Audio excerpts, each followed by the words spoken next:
Under the pale light of the full moon, a wolf moved silently through the forest. It paused when it heard a faint, desperate cry. Hidden among the roots of an ancient tree was a baby, barely wrapped in tattered cloth, abandoned and alone. The wolf sniffed the air, sensing no danger. Against all instinct, it gently picked up the infant and carried her back to its den. This was the beginning of Kaya's extraordinary story, a girl raised by wolves who would one day unite two worlds in ascent to godhood.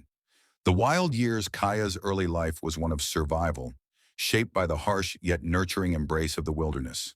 The wolf pack treated her as one of their own. They nudged her to walk, taught her to howl, and protected her fiercely from predators. Kaya quickly adapted to the ways of the wild. She learned to move silently, her feet as soft as a predator's paws. She studied how wolves hunted and mimicked their patience and precision. By the time she could run, she was chasing rabbits and climbing trees with the agility of any creature in the forest. But despite her mastery of the wild, there was something Kaya couldn't ignore. She was different.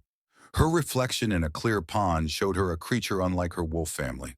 Her limbs were longer, her body upright, her face smooth. She often felt like two beings trapped in one body, a wolf and something else she didn't understand. One fateful day, this duality became impossible to ignore. Kaya stumbled into a clearing where humans were gathering berries. The villagers froze, staring at this wild, dirt-covered girl with piercing eyes. First encounter with humans. The villagers panicked.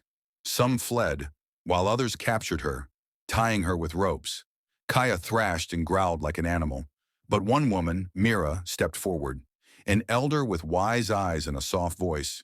Mira saw past Kaya's wild exterior. "She's not a beast," Mira said. "She's a child, and she's scared." Mira took Kaya into her home, where she began teaching her to speak, eat with utensils, and wear clothes. At first, Kaya resisted. The confines of walls and rules felt unnatural to her, but Mira's patience won her over. Slowly, Kaya began to understand the human world, yet the villagers were less forgiving. They whispered behind her back, calling her cursed, dangerous, and unnatural. Children pointed and laughed. Adults avoided her. Kaya bore their disdain in silence, retreating to the edge of the forest at every chance. Proving her worth. Kaya's moment of acceptance came when danger struck the village. One night, bandits attacked, stealing crops and livestock. The villagers were powerless to stop them, but Kaya, with her sharp instincts and courage, leapt into action. Using the tactics she had learned from the wolves, she crept through the shadows, taking down the bandits one by one. Her speed and ferocity stunned both the attackers and the villagers. By dawn, the bandits had fled, and Kaya stood victorious. For the first time, the villagers looked at her with awe instead of fear. Mira approached her with tears in her eyes. "You saved us," she said. "You're not cursed. You're a blessing." Becoming a leader. Kaya's role in the village grew. She began teaching the villagers how to defend themselves, blending human techniques with the strategies of the wild. She showed them how to move silently, track prey, and build traps. Her connection with the wolves remained strong. They often appeared at the edge of the forest, watching her from the shadows. Over time, Kaya became a bridge between two worlds, uniting humans and nature in a way that had never been seen before.